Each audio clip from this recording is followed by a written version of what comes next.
Hello, my wonderful, beautiful friends. Guys, welcome back to r/MaliciousCompliance, where people usually get exactly what they ask for, and a lot of the time, it's not because they deserve it. Guys, I hope you're having a superb day today, and the lineup of stories today are absolutely incredible. So sit back, relax, kick your feet up, and enjoy the stories, guys. And do remember to hit that subscribe button for future tales. A little bit of background. I own and operate a barbecue restaurant. We run a special promotion for the Euro. We have a promotion for 1 kilogram of skewers, pork or chicken, for €6.50. So this story happened on a Saturday night. A group came to watch the match between Belgium and Portugal. One of them is a guy known to almost all the restaurant owners in town. Let's call him Dick. Now, Dick has the tendency to complain about the food in order to get freebies. It's always either something extra or the whole order. They place their orders, and about 20 minutes later, they're served. So a few minutes later, my head server Mary comes inside, and she sits down, furious. She says, "Give me the scales."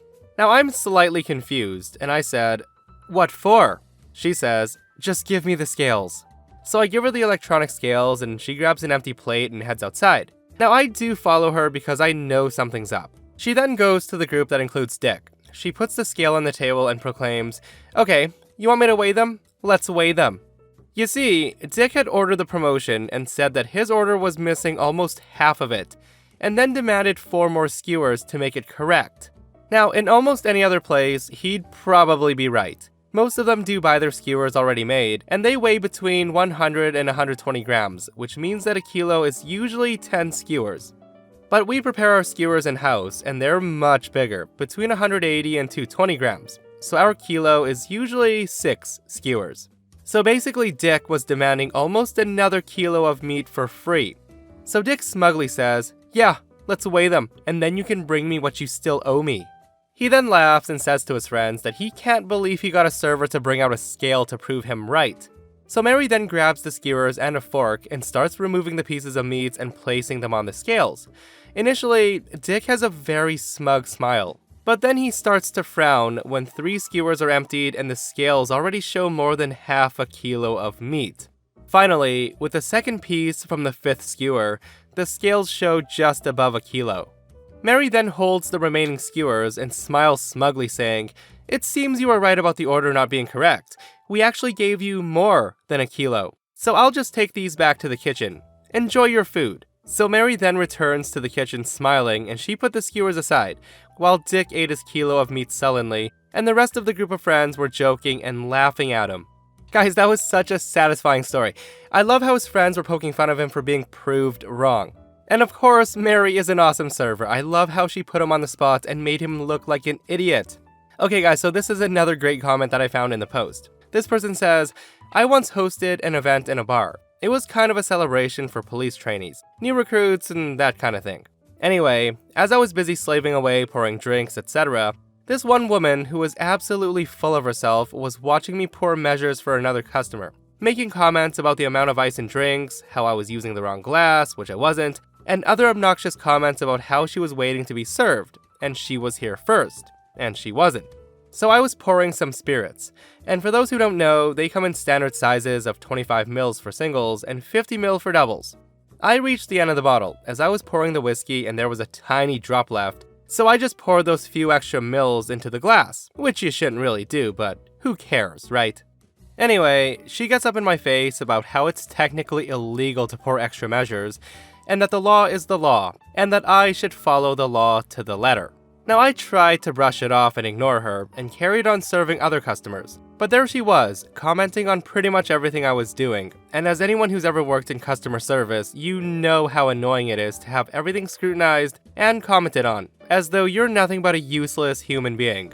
It then comes her turn, and she asked for an alcoholic beverage. So using my limited powers, I ask her for her ID. She then tells me that she doesn't have it, and goes bright red in the face and stutters something about being old enough to be in the police. So I then get to tell her, "I'm sorry, if you don't have ID, I can't legally serve you. The law is the law after all." She then had to settle for a lemonade. My friends, it's so funny how karma works. It must have been so hard for OP to not laugh in her face right at that moment. Guys, just be nice to the people who serve you, don't be a jerk. And speaking of people being a jerk, the next story is absolutely fantastic. When I was in high school, my best friend and I worked at a pizza joint. We were drivers and would make pizzas between deliveries on slow days. So one slow weekday evening, a guy calls in and orders a pizza. Now, we've had this guy order many times and he's a grade A D-bag. The guy always orders a specialty pizza that typically has pineapples on it, and then he requests no pineapples are added. And I guess one time someone forgot and sent it out. And before you think it, no, it's not an allergy thing. It's a pineapples don't belong on pizza thing. So today, after he makes his order, he takes it a step further, and he says, "Last time, you idiots put pineapples on it, when I specifically told you not to. I swear, if I see a single piece of pineapple on my pizza, I'm coming in personally to kick your ass." Now we're thinking, whoa. So I then hang up, shocked at the unnecessary threat to a teenage boy, one who's about to handle his food, and tell my buddy about the call. So immediately our wheels start turning and we devise a brilliant plan. We make his pizza exactly as he requested, but before tossing it into the oven, we each grab giant handfuls of pineapple and squeeze out all the juice we can onto his pizza. When we were finished, there was a standing pool of fluid across the entire pan.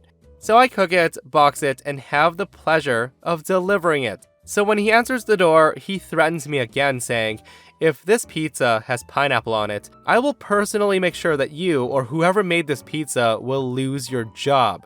I told him, "Sir, I personally made this pizza myself, and I can guarantee you that you will not find a single pineapple anywhere." Satisfied, he takes the box from me, and I head back to the restaurant. And let me tell ya, I was giddy, like I was waiting for a crush to call me. I stared at the phone, willing it to ring. Finally, it does, and the caller ID confirms my hopeful anticipation. The guy basically lost his mind. He's screaming how he demanded no pineapple, but it's all he can taste. I calmly tell him that I was the one who made and delivered it, and reassured him that I put no pineapple on the pizza at all. I tell him, "Sir, please take a picture of the pizza because if a pineapple made it onto the pizza, we want to make it right. As I said before, I made it myself and I was extra mindful that no pineapple was even added." So the guy finishes his profanity-laced tirade and slams the phone down. I'm still waiting for the guy to come in and give us a beatdown. Always be nice to people who handle your food. It's never a good idea to threaten anybody, or you might get pineapple juice on your pizza. But with that said though, guys, listen. Pineapples on pizza, yes or no? Leave it in the comments below. Many years ago, I worked at a car dealership. The attached service garage was small and I was the only licensed mechanic. I'm also female. I would occasionally have issues with male customers. They would second guess me when I gave them a diagnosis, but that wasn't the only thing. Some would stand in the bay doors and watch while I worked on their cars, and then double check my work in the parking lot, etc.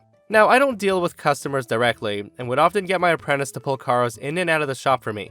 This morning in particular, we were very busy. The lot jockey and apprentice were occupied helping wash cars for delivery, and driving to a customer's house. The service advisor left a work order and the keys at the parts counter, and I went out the front through service to get the car. It was in for a service campaign, which was an update done with a scan tool. It usually takes about 10 minutes. The customer was planning on waiting, and was sitting in service. When he saw me with his keys in my hand, he immediately stands up looking alarmed. I was hustling, so I walked right by him and out the door. I totally missed the conversation, but according to the service advisor, who was also female, the customer said, "Hey, who's that chick? Is she gonna be working on my car? I don't want her working on my car." The advisor tells him that the other tech is out at the moment, so it's gonna be quite a wait until someone else can look at your car. The guy then says, "That's fine. I'll wait for a guy. I don't want a chick touching my car." The advisor tells him politely, "Understood." The advisor comes to let me know, and I pull the car out, and put the work order and the keys back on the counter. I didn't care. About half an hour passes. The apprentice is still away, and I'm happily working on something else, bringing cars in and out. The customer is now watching each and every person who comes in the door. So the high school co-op student comes in to get something signed. The customer's keys are still sitting on the desk, and it's been about an hour now. The customer says, "Hey, why hasn't my car gone in yet? Can't you get this guy to do it?" The advisor tells him, "No, sorry, he's just a student, so he's not allowed to drive the cars due to liability and insurance concerns." The guy tells her, "Just get someone to bring the car in and he can do the work." This was supposed to take 10 minutes.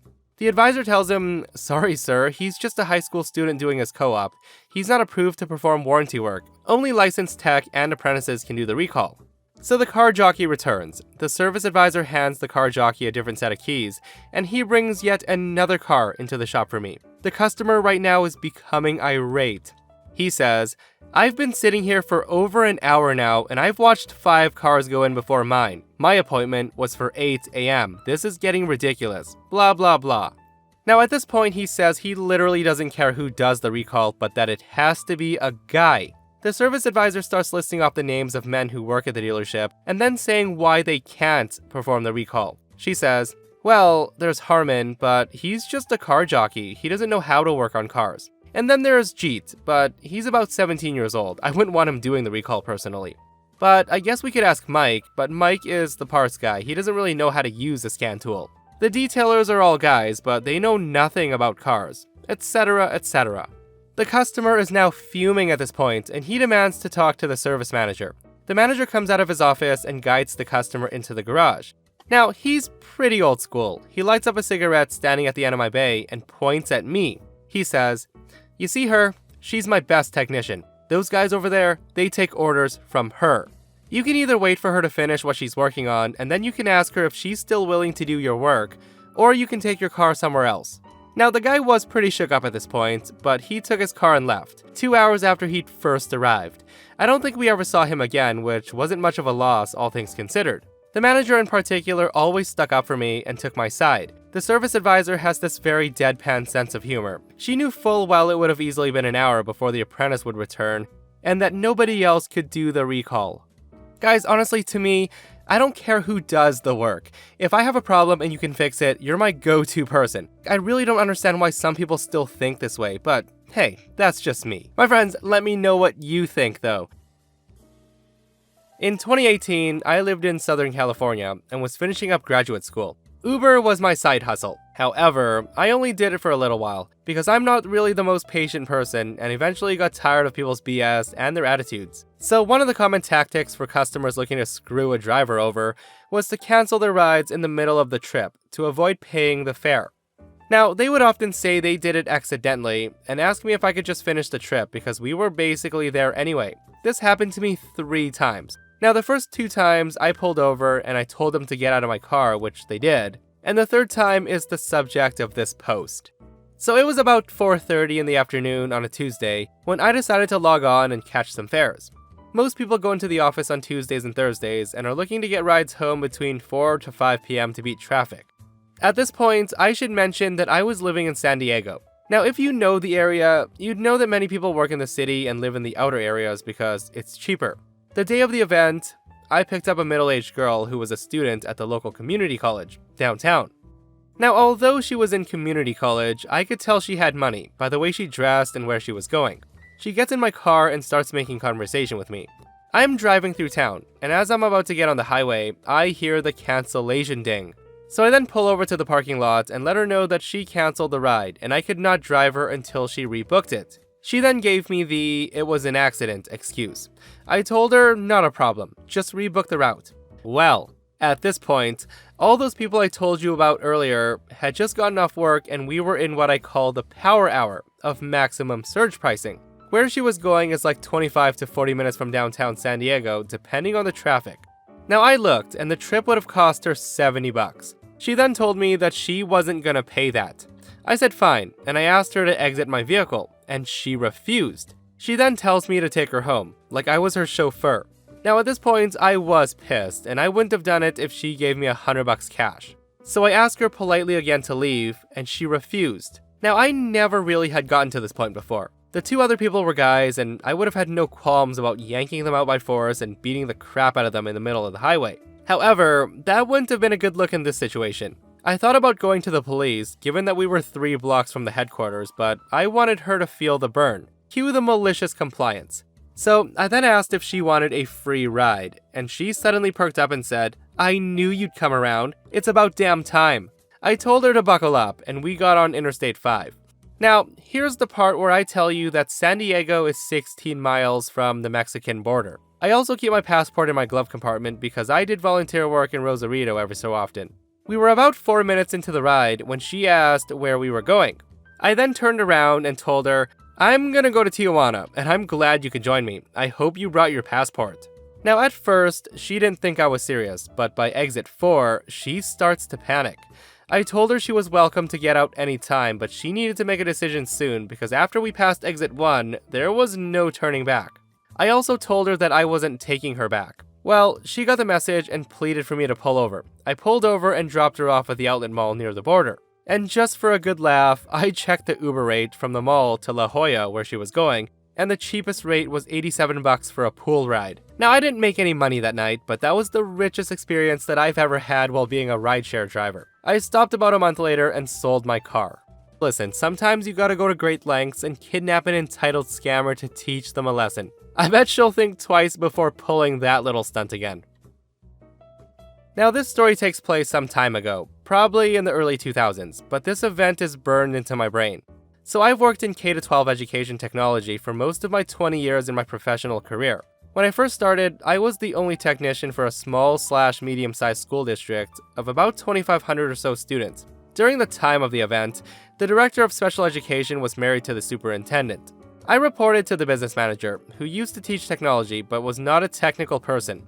For the most part, I was left to do my work and was not overly micromanaged. So I got into the habit of taking my lunch whenever I felt like it, or even not at all. Now, if I didn't take lunch and there was no pressing work, I would just leave a little bit early at the end of the day. As time goes on, I got in trouble for leaving early. So I would take my lunch whenever time permitted. Sometimes it was when there was only an hour left from work, sometimes not, but I would chill at my desk and just screw off. The others in the office where my desk was reported me for screwing off every afternoon. When I tried to explain to the business manager that I was taking my lunch, she said something to the effect of, "Listen, you can no longer take your lunch whenever you want. Your lunch is from 12 o'clock to 1 o'clock. I tell her no problem. Message received. So starting that day, no matter what I was doing, at 12 o'clock I would stop what I was doing and I would take my lunch. If I was at my desk, I would proceed to screw around. If I was at a school site, I would go sit in my car. So fast forward about a month or two later. It was about 11:30. The director of special education calls and says his computer is not working, and I need to come fix it right away. I tell him, sure thing, I'm on my way. When I get to his office, he says, please fix it, and heads off to a meeting. So I start on removing all the spyware that he had managed to collect, etc., and about a third of the way in, 12 o'clock hits. I then stand up and walk out of his office and tell his secretary that I'll be back in 1 hour. I go to my car expecting a phone call any minute, and sure enough, about 15 minutes in, I get a phone call from my manager. And here's how the call goes. My manager says, "So I hear you walked out on the director without fixing his computer. What's up with that?" I told my boss, "Correct. It's my lunchtime." "What do you mean? You couldn't fix his computer first?" I told her I could have, but remember that time you told me that I could not decide when my lunch break was and that I had to take lunch from 12 to 1 o'clock? She then says, "Wait, that's not what I meant. You know that's not what I meant." I told her, "But that's what you said. If I had stayed and worked on the computer and took my lunch at 1 o'clock or 1:30, I didn't want to get in trouble for screwing off when I was supposed to be working." She then says, "Okay, I'll call you back." So she calls back about 15 minutes later, asking if I can please go back in and finish the computer. And from now on, I'm allowed to decide when the best time was to take my lunch. It was never talked about again. I was never given crap again for screwing around, and it was nice being able to go home early, when I didn't eat my lunch again. OP executed that malicious compliance perfectly. I'm so glad it worked out for him in the end. And that, my friends, brings us to another end of our /malicious compliance. Guys, I hope you enjoyed the stories today, and thank you for coming to hang out with myself and Stevie Boy. If you guys missed yesterday's episode, an entitled Karen harasses OP for candy and ends up getting her marriage destroyed. Check it out if you haven't, and I'll see you guys in the next one. I love you.